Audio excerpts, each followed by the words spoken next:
Hola mis amigos de Margarita Bolívar, mi nombre es Samuel Parra, soy escritor de Mazatlán, Sinaloa, México y es un placer estar nuevamente con ustedes para que podamos hablar cómodamente de escritura creativa y todo lo que lleva a la creación literaria.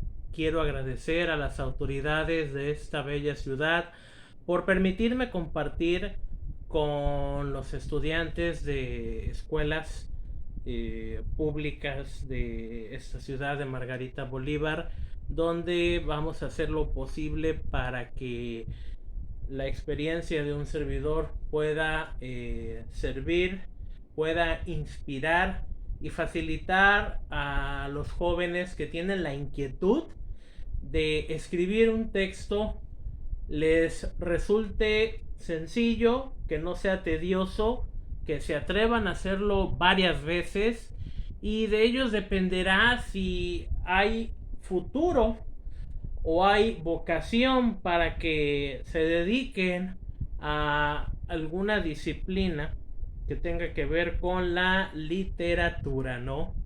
Bueno, quiero contarles brevemente de mi experiencia como lector, como escritor.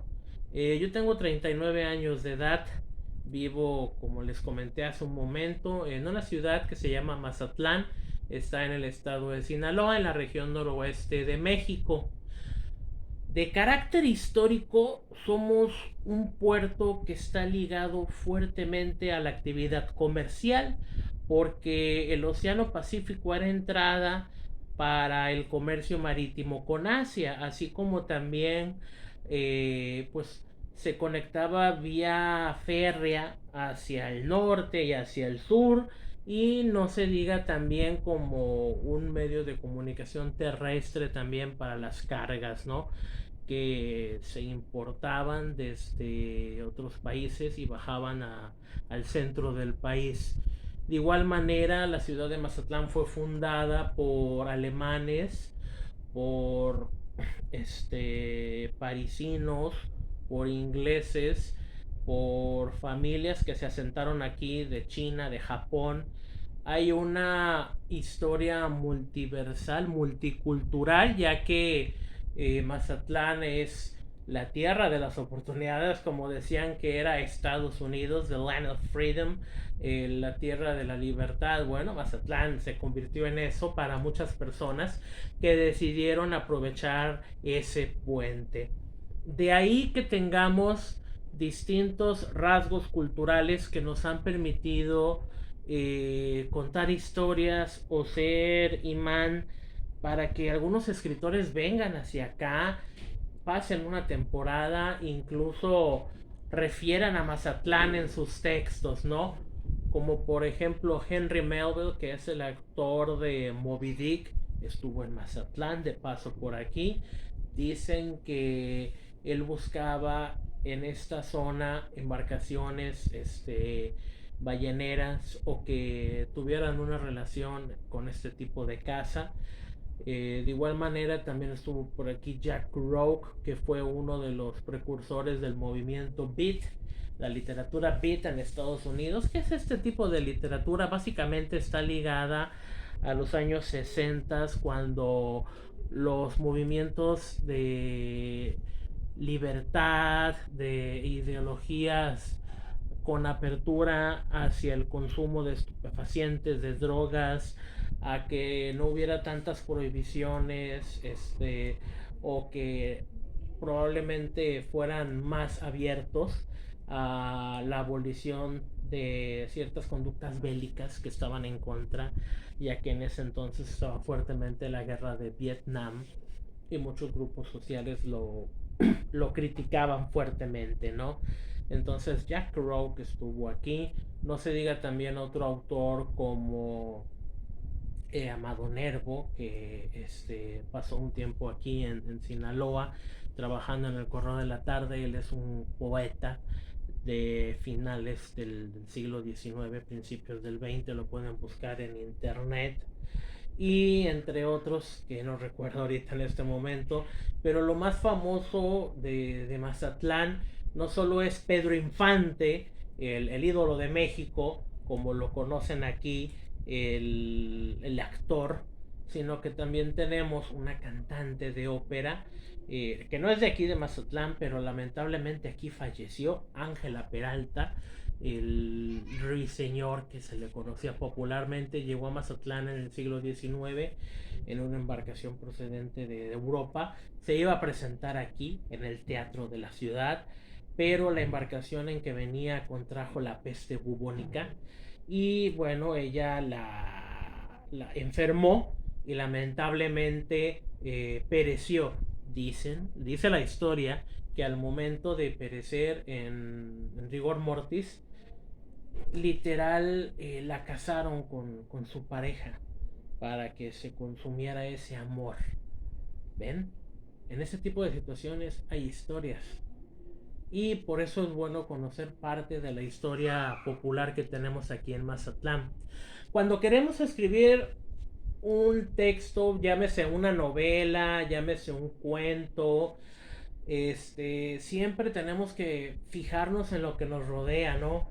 En este caso, algo muy popular en Mazatlán son los carnavales, que año con año se realizan entre febrero y marzo, terminan y comienza el periodo conocido como la cuaresma. Para los católicos son los 40 días, donde los viernes nada más comemos pescado y no podemos comer carne. Ok, entonces cuando ocurre esto del carnaval de Mazatlán, son 6 días de fiesta: jueves, viernes, sábado, domingo, lunes y martes. Los domingos hay un gran desfile en todo lo que es el malecón de Mazatlán. El martes se repite. El sábado tenemos un combate naval, es decir, fuegos pirotécnicos que recrean cuando México sufre la intervención francesa en el siglo XIX y una fragata, un barco llamado Le Cordelier, intenta bombardear a Mazatlán por el Pacífico. Estamos en el Pacífico, obviamente. Y hay fuego cruzado, se defienden y derrotan a esta fragata francesa. Entonces, en representación de... Oigan, estoy hablando y no sé dónde dejé mis lentes. Cámara. Ahí está. Bueno, no es en vivo, es grabado para ustedes. Es podemos decir que es una clase de literatura, de creación literaria, como les había dicho un momento, y tiene sus bemoles en este caso, con el hecho de que no encuentro mis lentes. Ahora, ¿qué hay de curioso en este carnaval? Bueno, tenemos que es un proceso muy fuerte que viven los mazatlecos, ya que con ansias esperan la fiesta. Y lo más interesante es la participación de jóvenes mayores de 18 años, algunas máximo 22, 25 años, que pretenden ser reinas del carnaval y hacen la elección de distintas maneras, a través de un certamen de belleza, de preguntas, para medir, por ejemplo, sus conocimientos generales. Hacen un evento tipo Miss Universo Región 4, que dicen popularmente que en Mazatlán no hay carnaval sin mitote, y siempre, siempre hay algo que sale a relucir. Que si una candidata dijo que Mazatlán apesta guano, es decir, a harina de pescado, que aquí en Mazatlán se procesan los restos de pescado y se convierten en harina. De igual manera, permítanme, vamos a hacer una pausa. O también inventan que una candidata es novia o pareja sentimental de alguien de la mafia, o comentan que su papá ya tiene comprada la corona, o dicen que es una jovencita que no es muy agraciada físicamente, o que vive en una colonia popular y no es digna de la corona, porque todas las que llegan a ser reinas son de la alta sociedad. Total, como en todas situaciones, siempre hay este tipo de ocurrencias.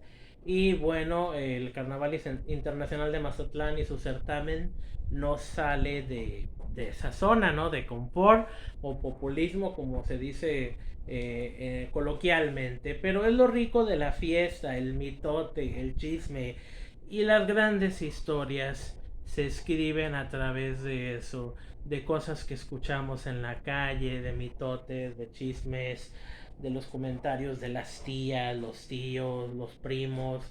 A veces que estamos en una tienda, vamos a comprar algo, nos manda mamá o papá el mandado y sucede que alguien está comentando que al vecino del frente cuando iba a guardar su auto en la cochera, que está en una calle empinada, es decir, que está inclinada con pendiente, fallan los frenos, el tipo no alcanza a dar la vuelta para entrar a la cochera y se estrella contra otro edificio o contra un auto, y es así como hay una historia, ¿no?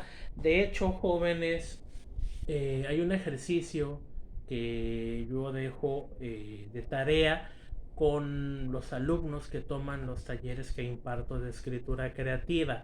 ¿Y en qué consiste en este ejercicio? Bueno, muchas de las historias que a veces contamos se escriben a partir de las emociones, lo que escuchamos, lo que vemos, lo que pensamos, lo que sentimos, lo que hablamos y párale de contar.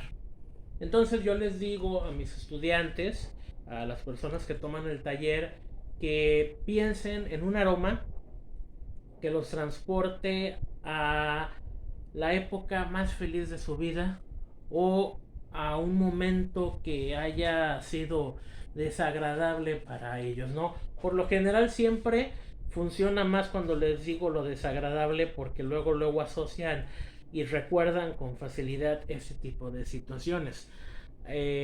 Con una alumna ella decía que recordaba mucho el aroma de fresas, ya que su mamá siempre la mandaba a la frutería a comprar fresas para los licuados de la mañana antes de irse a la escuela, y a veces esas fresas se echaban a perder y era un olor muy fuerte y a ella no le gustaba ir al mandado. Entonces ya tenía aborrecido ese aroma y recuerda con insistencia cómo su mamá la obligaba a cumplir esa orden, y fue así como ella escribió un texto, ¿no?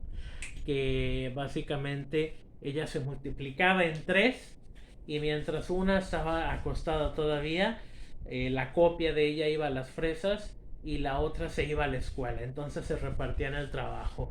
Y sí funciona porque en la literatura tú puedes escribir lo que quieras, no tienes límites. En mi caso, por ejemplo, un aroma que yo recuerdo mucho.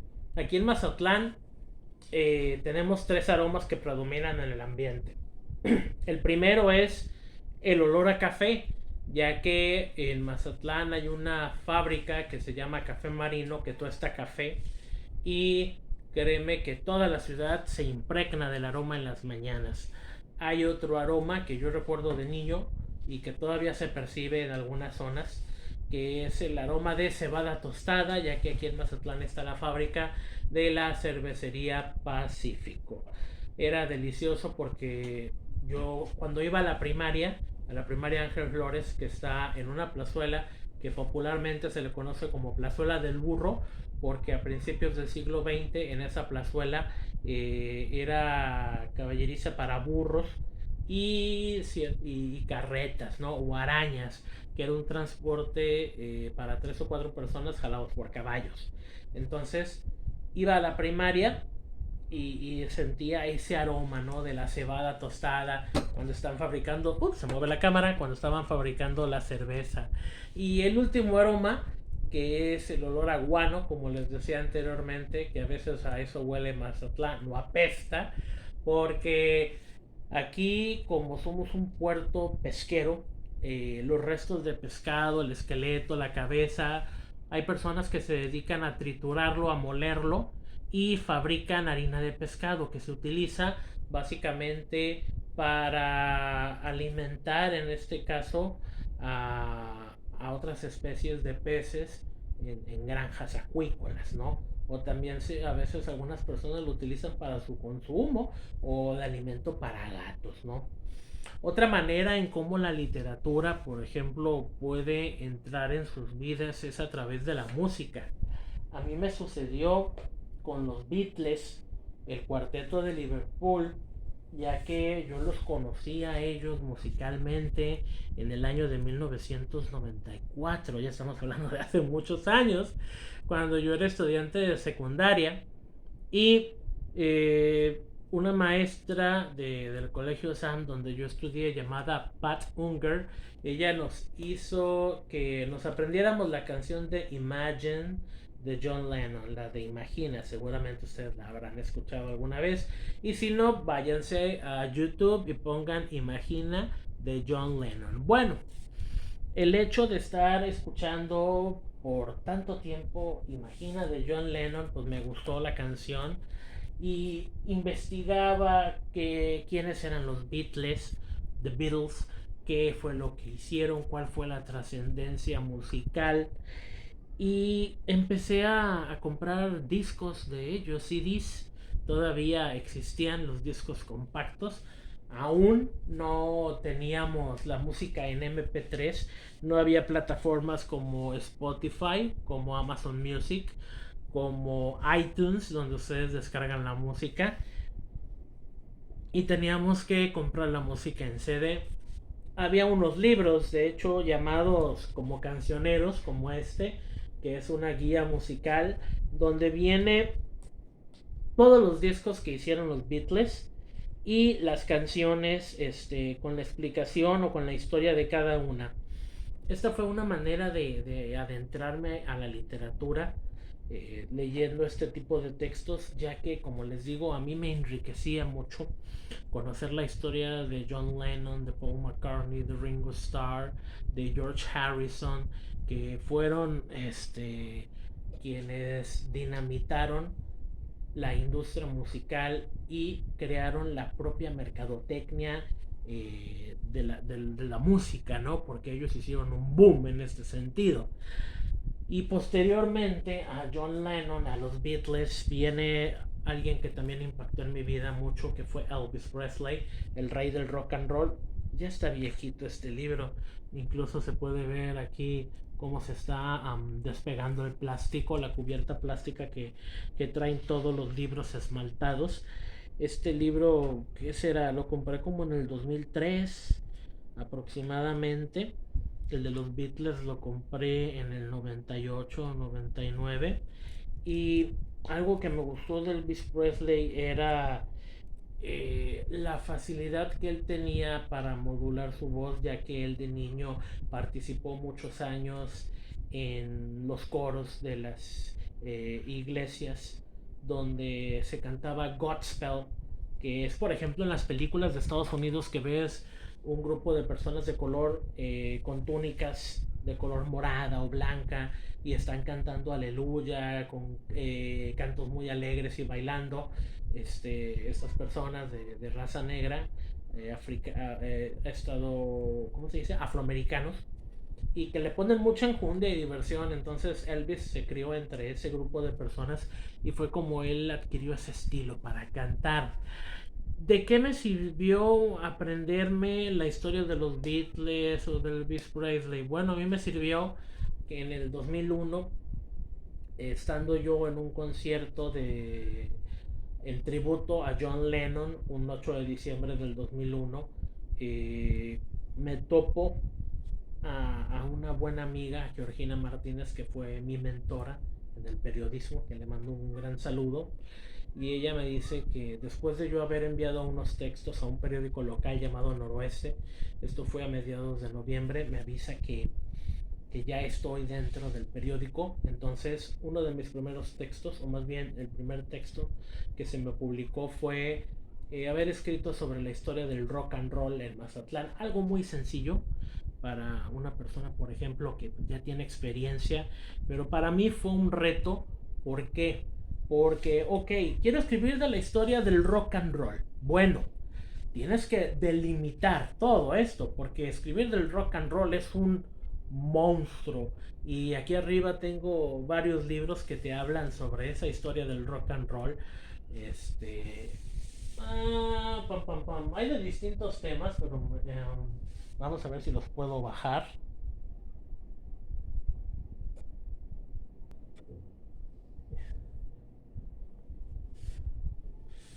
Cuando vas a realizar una investigación de cualquier tema, ya sea para documentarte de lo que vas a escribir, para un cuento, una novela, lo que tú quieras, debes de documentarte. ¿Qué es documentarte? Armarte de información para que tu texto, perdón, para que tu texto sea creíble, tenga validez y pues no se vea que está inventado. Obviamente la literatura lo permite y tú puedes generar ficción a partir de cierta realidad y creas tu propio mundo. Pero cuando yo quise escribir de la historia del rock and roll, tenía que delimitarlo y que fuera pues la historia del rock and roll en Mazatlán, ¿no? Mazatlán se encuentra en un estado llamado Sinaloa. Entonces no podía escribir de la historia del rock and roll del Sinaloa porque hubiera tenido que investigar lo que ocurrió con este género musical en los 18 municipios, en los 17 municipios restantes, sacando a Mazatlán, porque debe de abarcar todo. Pero yo decidí, por cuestión de tiempo, porque pues mi capacidad no daba para más en ese momento, que fuera básicamente Mazatlán. Y bueno, ¿qué hice yo? Primero irnos a los periódicos locales que tienen hemerotecas. Hemerotecas es el lugar donde se conservan los periódicos por años. Y ahí tú puedes encontrar cualquier periódico de la localidad, de tu ciudad, y buscar, no sé, dame los años 80, mes fulano. Y ya te pones a ojear, ¿no? Porque a través de rumores es como uno se entera de cosas. Yo empecé a platicar con algunos personajes de aquí del puerto que estaban enfocados a la música y ya ellos me dieron algunas pistas, lugares a donde tenía que ir para darme una idea. Entrevisté a varias personas, entre ellos alguien llamado Ricardo Urquijo, que ya falleció, que él en ese entonces era el director del Teatro Ángela Peralta en Mazatlán y él tenía bastante conocimiento de cómo surgió el rock aquí en el puerto. Después fui con otro cuate que era dueño de un restaurante llamado Altazor, Roberto Mendieta, un saludo por allá, que también me comentó algunos datos interesantes y me recomendó que fuera a la hemeroteca de un periódico llamado El Sol del Pacífico. Allá estuvimos y me dio algunas fechas que me sirvieron para buscar ciertas tocadas, buscar fotografías de lugares en el puerto que aquí se tocaba rock and roll, como el Mauna Loa, que era un bar donde había grupos musicales, entre otros lugares. Y posteriormente una tía me comentó que había un grupo llamado Los Rangers, que fueron de los primeros grupos de rock en el puerto, y ellos tocaban esa misma noche aquí en un café, perdón, en una galería de arte que se llama Memorial, que está en el centro histórico de Mazatlán. Me lanzo para allá y los escucho, tocaban muy padre y ya los entrevisto y pues me dan X datos, ¿no? Llego a mi casa como a las 11 de la noche y me pongo a armar la nota. Le escribí con las patas literal. Obviamente el editor hizo varios cambios para mejorarla y como a las 2 semanas, si no me equivoco, sale publicada. Yo me sentía soñado, emocionado porque pues había logrado esa hazaña, pero fue la primera de muchas.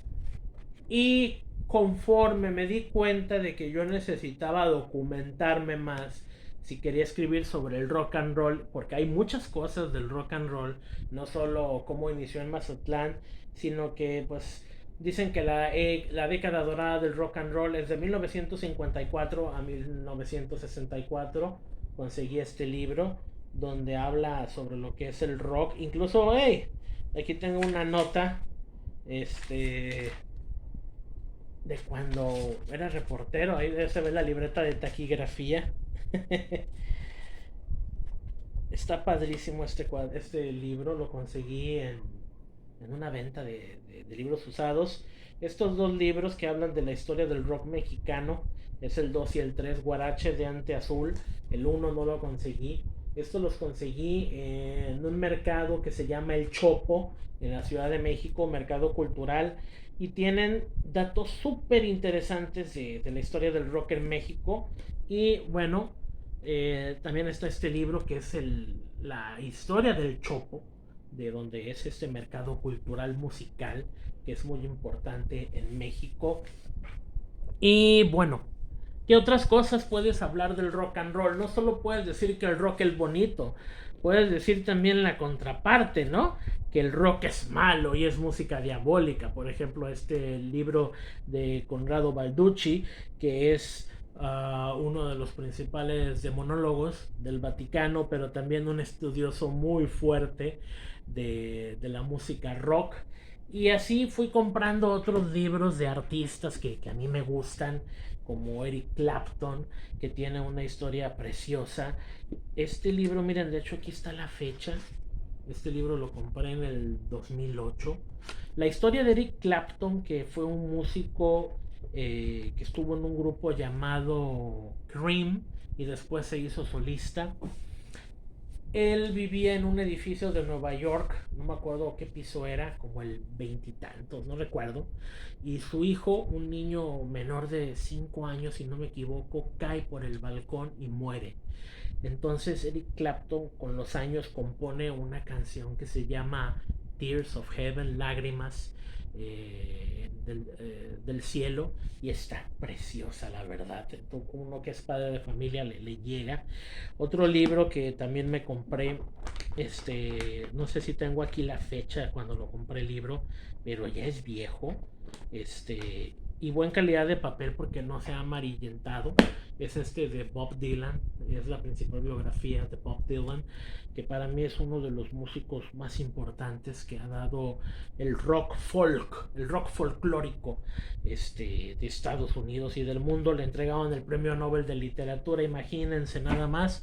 Y bueno, no podían faltar otros libros. Este lo conseguí cuando fuimos de vacaciones hace muchos años en Estados Unidos, en una tienda de ropa que se llama Ross, que venden de todo tipo de cosas, que es un libro sobre life, rock and roll, con fotografías increíbles, y imágenes que están de poca, ¿no? Estas, por ejemplo.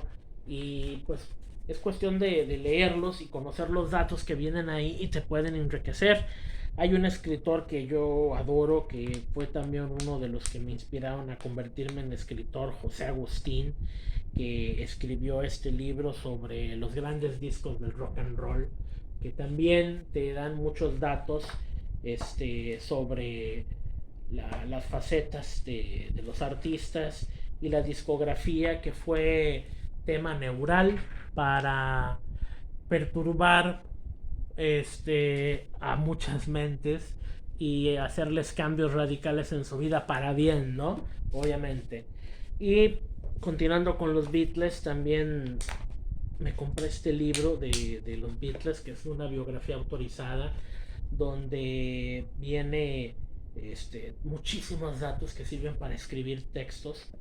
Y no se diga también este libro que también me lo compré junto con el de Elvis, el de Rock, que es sobre John Lennon. Miren nomás que grueso está enorme, pero las fotografías son preciosas. Vean nada más, chulada de imagen. Y como les digo, estos libros sirven para documentarnos. Se movió la cámara. Para documentarnos, para nosotros tener una idea de qué podemos escribir y cómo escribirlo también.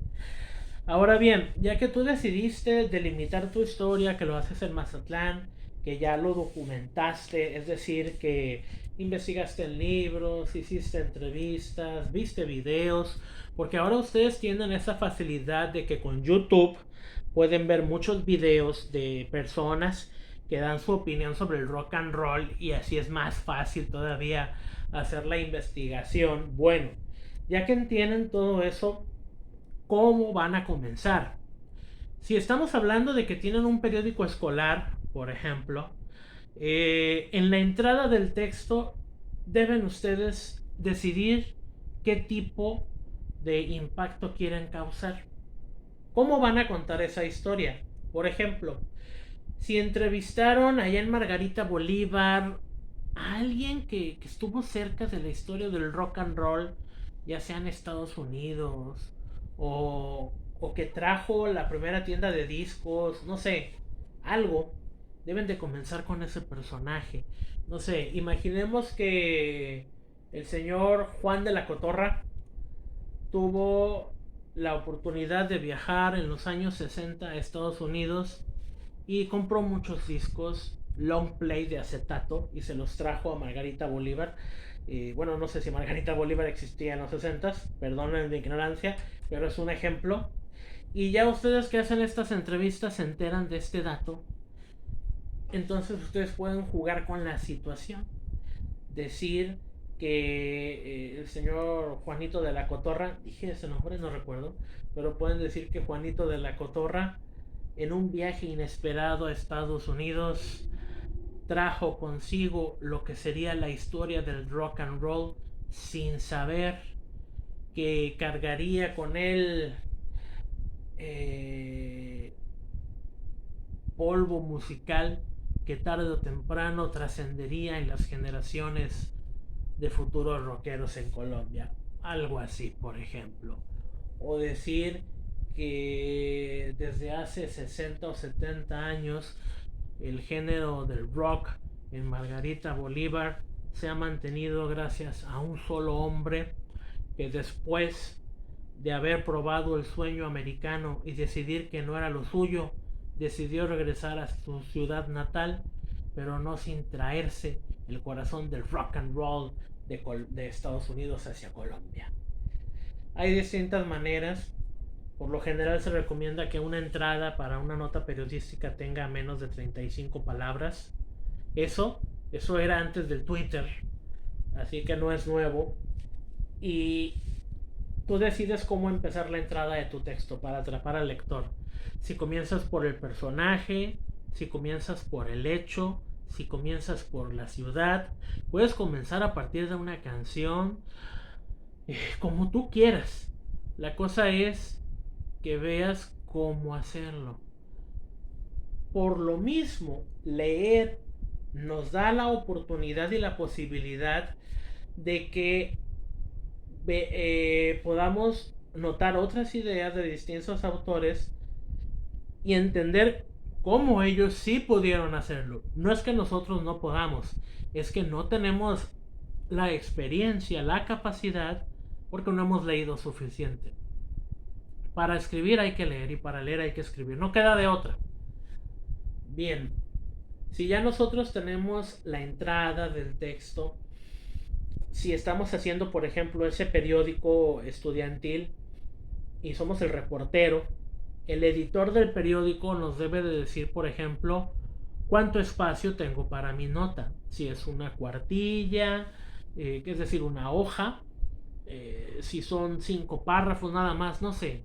La ventaja con ustedes es que ese periódico lo pueden hacer digital y que en mis tiempos era impreso y era carísimo. Pero ya con la tecnología que ustedes tienen a su alcance, pueden aventarse la longitud del texto que quieran, pero ojo, mucho texto aburre, pero también mucho texto adentra al conocimiento, siempre y cuando tengas valiosa información, que sea muy diversa y que sean distintas cosas, ¿no? Por ejemplo, vas a hablar de este señor que trajo los primeros discos de rock and roll a Colombia. Puedes hablar de la tienda, puedes hablar de su vida, puedes hablar de clientes que todavía te preserven y que lo recuerden. Puedes hablar del propio movimiento del rock en Margarita, en Colombia, los grupos que había, si hubo alguna represión, porque eso también es importante, la contracultura. Y si las canciones, por ejemplo, que escribían grupos locales, podían poner en peligro a las personas, ¿en qué sentido? En que hubiera una manifestación contra el gobierno, contra ciertas ideologías, contra la iglesia, contra los derechos humanos, no sé. Todo puede ocurrir cuando uno escribe. Y Ya que tú tienes prevista la longitud de tu texto y la desarrollas, siempre hay que mantener descansos, es decir, dividir todo en partes e ir mesurando la información poco a poco para que no canses a tu lector y que sea más ágil la lectura. El final, el remate, es como la conclusión de todo lo que leíste y un mensaje puede ser positivo, puede ser de reflexión, ya depende, ¿no? De tu estilo, de tu forma de pensar, incluso de tu ironía, porque puede ser jocoso, sarcástico, burlesco, como tú quieras. Es tu estilo. Eso es lo que vas a formar, más importante, el estilo para contar una historia, que es lo que te identifica, es como tu huella dactilar. Nunca vas a terminar de madurar ese estilo, porque conforme vas leyendo, conforme conoces a otras personas, ese estilo va madurando.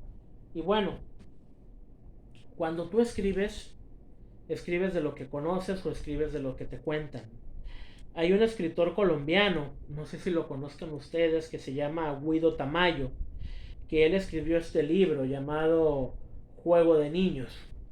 Guido Leonardo Tamayo es de Bogotá, nació en el 55, es comunicador social, gestor cultural, editor y escritor. Él ha publicado varios libros como El retablo del reposo, Porque soy poeta, El inquilino, El biombo y otros cuentos.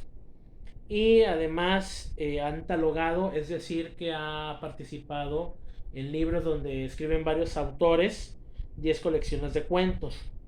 Y se desempeña como profesor de escritura creativa en la Universidad Nacional y en el Externado de Colombia. Bueno, este cuate, Guido Tamayo, con su texto de Juego de Niños, que es edición de Tusquets, ¿qué historia nos trae? Pues mira, él nos habla que un joven llamado Fernando padece una rara enfermedad que le provoca gigantismo, fuertes migrañas, lo avejenta prematuramente y limita la motricidad de sus piernas, por lo que vive confinado al apartamento de la familia con quien su madre lo dejó encargado para partir a hacer sus cosas. La historia de Juego de Niños se da en el inter en que Colombia entra a lo que es el capitalismo, por así decirlo, que llegan las tiendas grandes, departamentales de Estados Unidos. Y este niño, Fernando, pues tiene a sus hermanos, juegan con él, se divierten, conocen la situación que tiene, pero no lo limitan, al contrario, se divierten con él. Lamentablemente, Fernando no tiene la libertad que quiere porque su padecimiento, su enfermedad, el gigantismo, el hecho de que envejezca más rápido, genera miedo en las personas. Entonces el autor nos muestra cómo puedes causar tensión con un personaje que tú le provocas limitaciones sociales, limitaciones emocionales y limitaciones físicas. Para esto, el autor Guido Tamayo se documentó sobre cuáles son las distintas dificultades, brechas, problemas con los que se enfrenta una persona en esta situación. Y la verdad es que el texto es conmovedor, llega mucho y hay párrafos que a mí me encantaron, como por ejemplo cuando trata de Fernando de salir de la habitación y cae. Dice, parece un Cristo en reposo, un Cristo que ronca, un Cristo despreocupado por una posible resurrección, un Cristo en un sueño final. Aquí lo tengo subrayado. Es un texto que vale la pena y que te presenta esta portada que dice mucho, la verdad, y te pone a pensar en, wow, lo que tuvo que haber pasado el escritor para llegar a crear esta historia que es muy interesante. sí sufres como escritor, aunque no lo creas, al momento de generar ciertos textos te duelen porque te das cuenta de las limitaciones que tienen las personas. Y también, por ejemplo, una limitación como la sordera, como ser sordomudo, puede causar que se convierta en objeto de escritura, ¿no? Hay un periodista, un buen amigo que se llama Diego Enrique Osorno, que publicó un libro llamado Un vaquero cruza la frontera en silencio, es este libro, que nos habla de dos cosas. La primera y la más importante nos habla de Jerónimo González Garza, que es tío de Diego Enrique Osorno, que nació siendo sordomudo y con sus propios recursos él va a Estados Unidos a hacerse su propia vida, ¿no? A buscar el sueño americano. Aprende en México el lenguaje de señas y cuando llega a Estados Unidos se da cuenta que allá no es el mismo lenguaje de señas que en México, es otro diferente obviamente, pero también se da cuenta que hay un lenguaje de señas universal y debe de aprenderlo. Y Diego Enrique Osorno nos cuenta cuáles son los bemoles, las vicisitudes, los problemas que tiene su tío para poder salir adelante en este tipo de situaciones. Y además, pues no quedarse en medio o en la nada cuando una limitante física puede detenerlo, ¿no? Es un libro que a mí me encantó, que tiene partes preciosas, pero la mayoría es biográfica, ¿no? Sobre este personaje a quien lo dedica, que es su familiar y que pues le impactó de mucha manera, ¿no? Hay otro libro que les quiero recomendar que, bueno, para estudiantes de secundaria no creo, pero la mejor manera de acercarse a la literatura es cuando te dicen que no lo debes de leer. Ya ustedes deciden. Hay un escritor mexicano que se llama Francisco Hagenbeck que se caracterizó por darle un giro de 360 grados a la novela policíaca. Él tiene una novela que se llama Diablero, si no me equivoco se llama Diablero, y hay una serie en Netflix que lleva ese nombre y está muy buena, se las recomiendo. Es de sujetos que se dedican a cazar demonios y bueno, este escritor tuvo la fortuna de que se hiciera la serie de su libro. Lamentablemente el año pasado fallece debido, fue el año pasado o el antepasado, debido a una secuela del COVID. Y después de haberse ido, perdón, se da a conocer que quedó una novela en el tintero que se llama Morir Matando. Morir Matando habla sobre un sujeto llamado o apodado Lobo que se encarga de hacer el trabajo sucio para ciertas personas. Hay una película donde sale Jean Reno y Natalie Portman. Natalie Portman seguramente la recuerdan ustedes por la película de Thor Love and Thunder, que ella es Lady Thor, si no me equivoco, y si me equivoqué me corrigen. ¿Y qué pasa en esta película? John Reno es un sicario, alguien que contratan para acabar con personas incómodas y vive en el mismo edificio donde vive una familia disfuncional, padre alcohólico, drogadicto, que golpea a sus hijas, a su esposa, que anda con otras mujeres, bla, bla, bla. ¿Y qué sucede? Que a este tipo le dejan encargada unos paquetes de droga. Él se roba uno. Y las personas que le dejaron encargado de este paquete se dan cuenta y los matan a él y a toda su familia. Pero queda viva una de sus hijas que no estuvo ahí en ese momento.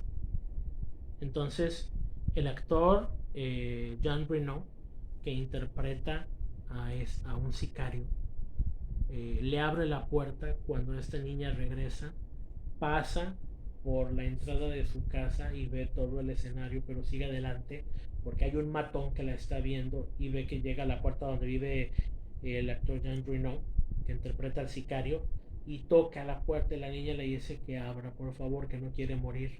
Y el sicario se la piensa porque esos son problemas, ¿no? Entonces abre la puerta, entra la niña y se salva.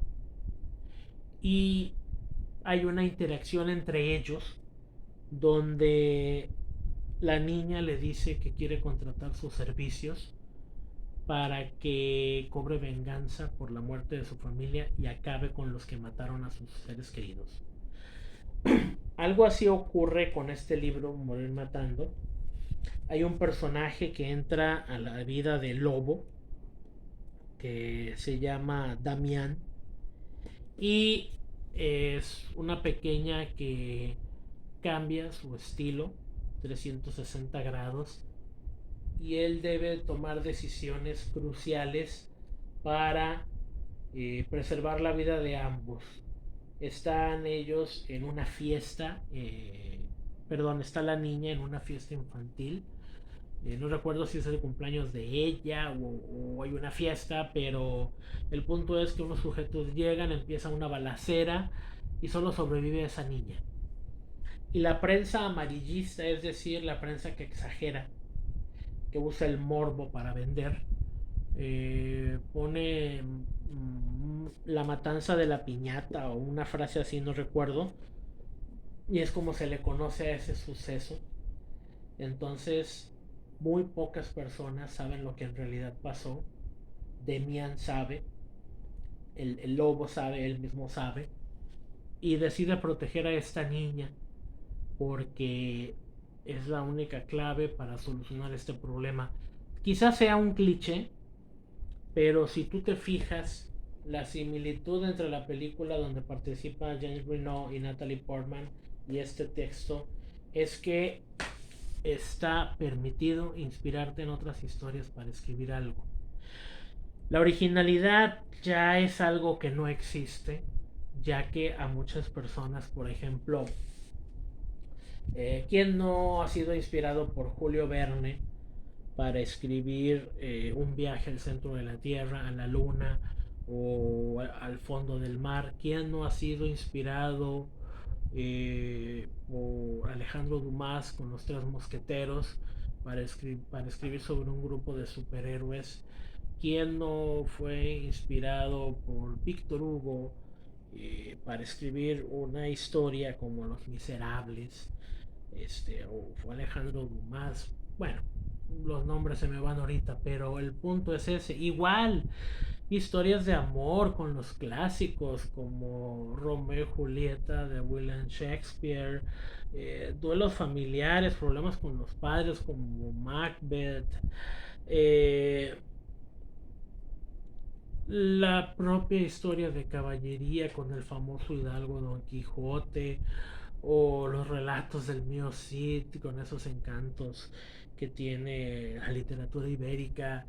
Hay muchas maneras de contar una historia, pero ya depende de ustedes cómo lo hagan. Esta conversación que tuvimos básicamente versó en cómo lo que nos rodea nos puede permitir que podamos crear textos de distintos contenidos. Y yo les quiero dejar una tarea. ¿Recuerdan que hace rato les hablé de los aromas? Bueno, me van a mandar un correo electrónico a la dirección samuel82parra@gmail.com y me van a escribir cualquier cosa. Un pensamiento, un cuento sobre un aroma que les agrade y les desagrade. ¿Y cuál es la historia de ese aroma? ¿En dónde lo recuerdan? ¿Algún aroma en un hospital durante un momento triste? ¿Algún aroma en una pastelería cuando fueron a comer? ¿El aroma que perciben en su casa cuando suben al ático o bajan al sótano o el estudio de papá, o cuando van al trabajo de mamá, o el propio carro, qué aroma tiene, en una gasolinera, en una tienda, el aroma en el campo, el aroma en la costa, el aroma cerca del lago. Quiero que me digan qué olor perciben, qué olor les agrada, qué olor les desagrada y cuál es ese recuerdo, ese momento. Escríbanme lo que quieran. Cuanto a qué extensión, una media página. Quiero hacer un diagnóstico sobre qué van a escribir, cómo lo van a escribir. Mi nombre es Samuel Parra y fue un placer haber platicado con ustedes. Hasta pronto, amigos de Margarita Bolívar.